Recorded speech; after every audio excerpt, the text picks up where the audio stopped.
This boy killed his grandfather, all because he wanted to keep having sex without disturbance. 22 years old Siyabonga Sanderson was asked by the family to live with their grandfather, 75 years old Albert Sanderson. Siyabonga was assigned to take care of him, look after him, care for him, and pretty much just live with him in his home in the village. Albert was said to be a farmer. He had a ranch where he took care of animals, cows, one of those farm animals kind of house, seemingly like a ranch. And he lived alone. Well, not until other members of his family, his children, sent one of their own, Siyabonga, to go live with him for a while, to care for him and look after him.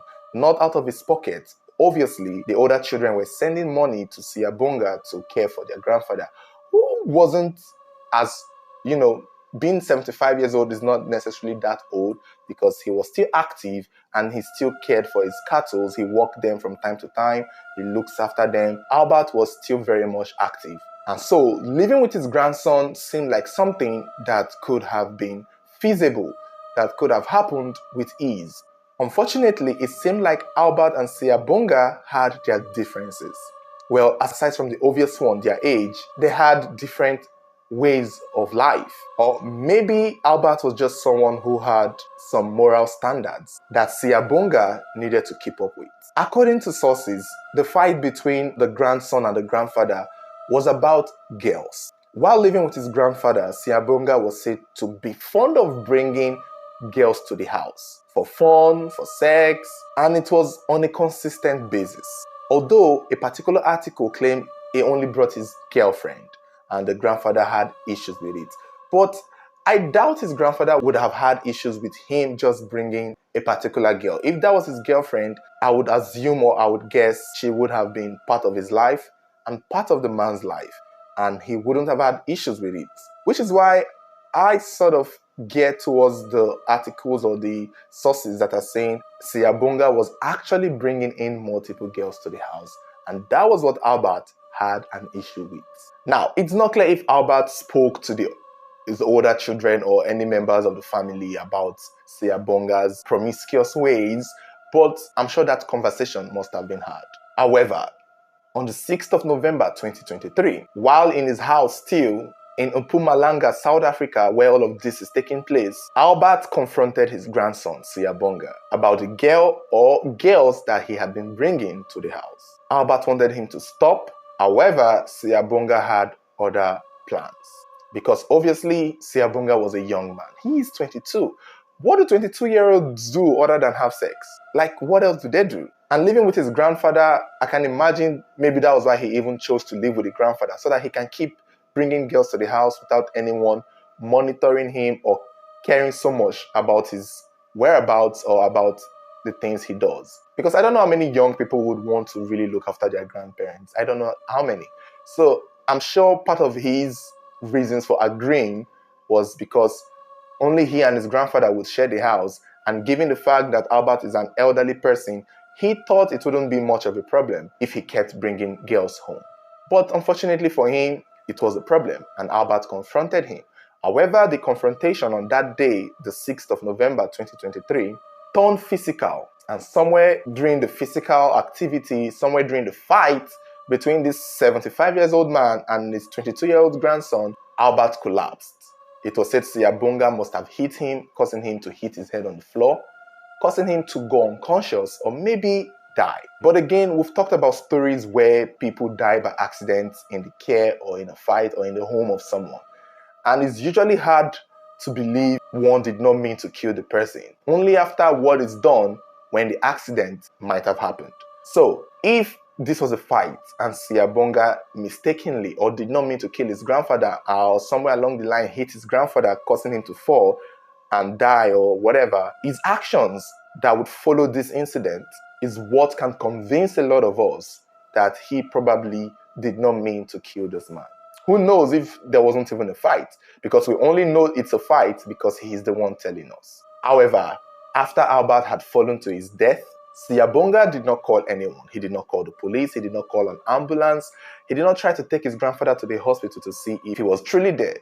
He decided to get rid of it, not only by burying it, but by burning it first. This burning part is just extreme. This is how you know there's a chance that maybe he deliberately just killed this man without a fight.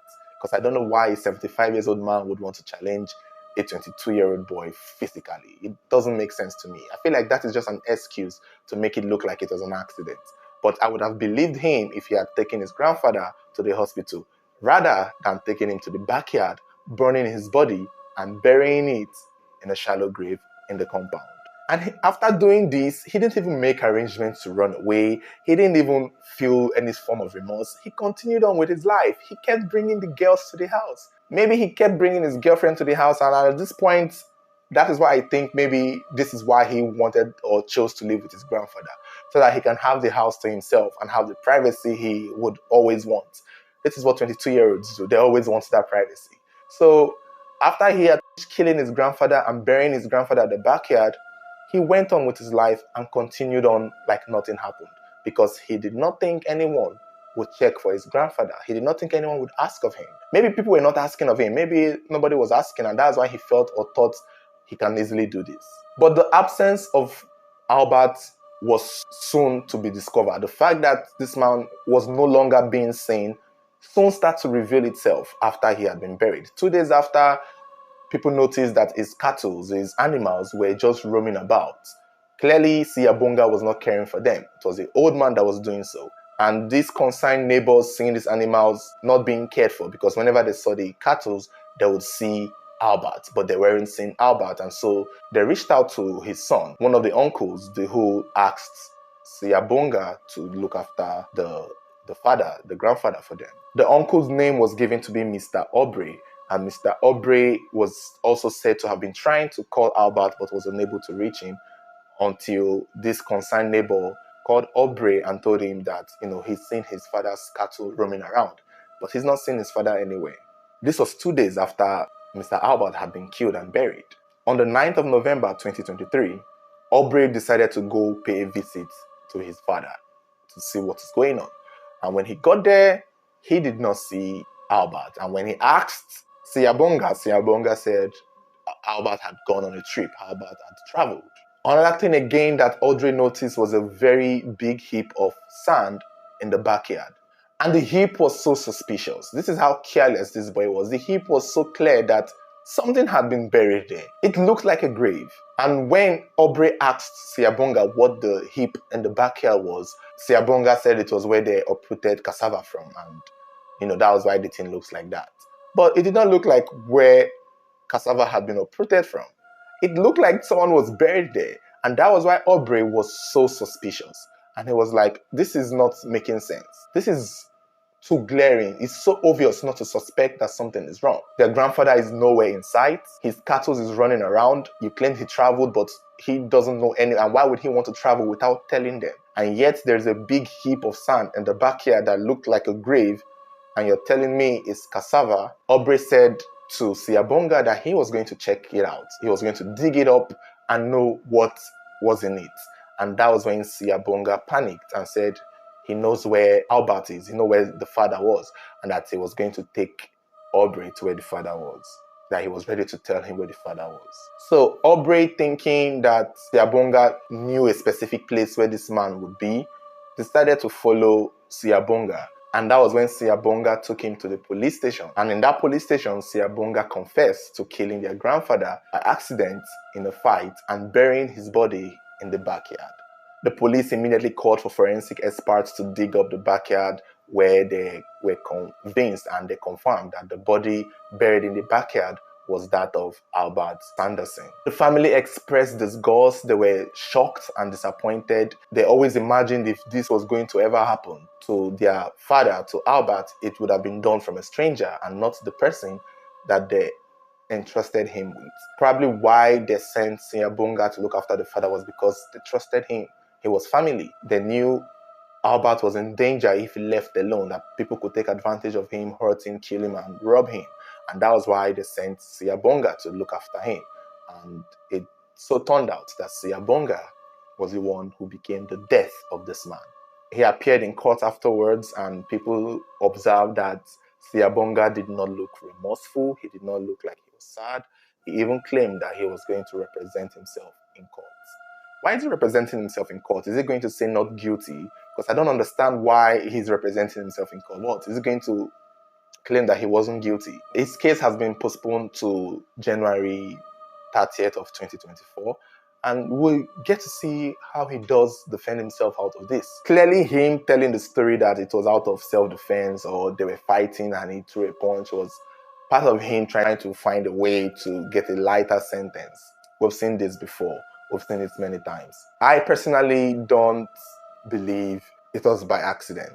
I feel like he's a young boy whose grandfather kept cock blocking him, whose grandfather kept ruining his chances of bringing girls to the house, and he just wanted to get rid of him. I don't think there was ever a fight, and even if there was a fight or a confrontation, I think he would be the one to confront the old man with a fight and probably stir up something. I feel so. I hope an autopsy is done. I hope for more forensic would be done because I think that's what they are doing. And I think if they do that, they will discover that, or they might discover that he probably did not die from hitting his head on the floor or from a punch. He's 75 years old. 75 years old men are not exactly that old. I mean, it's old, but they're not exactly as frail as we might think. A 75 years old man who still caters to his animals, who is probably not very sick, because I don't think the man was sick or ill. If he was, it probably would not be so much of a problem if his grandson is bringing girls to the house.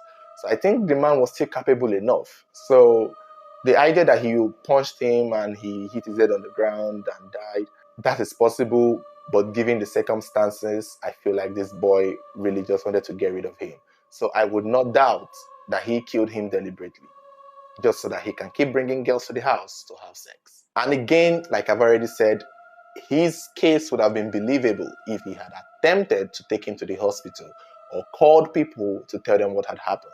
He most likely would have been arrested still, but there's a chance that the judges or the people might believe him a little bit that it was by accident. However, burning his body and burying itself would have been okay because we would have understood he was scared. But burning it, nah, that burning was a little excessive. This young man is a demon. For him to burn his grandfather's body shows you that he hated this man. He did not like this man. And he was willing to get rid of him because of he wanted the freedom to be in the house by himself. That is all I see. Or probably he wanted money or he wanted to steal from him. I don't know why. I don't know what his plan was. That is just how I see it. That burning part was extreme.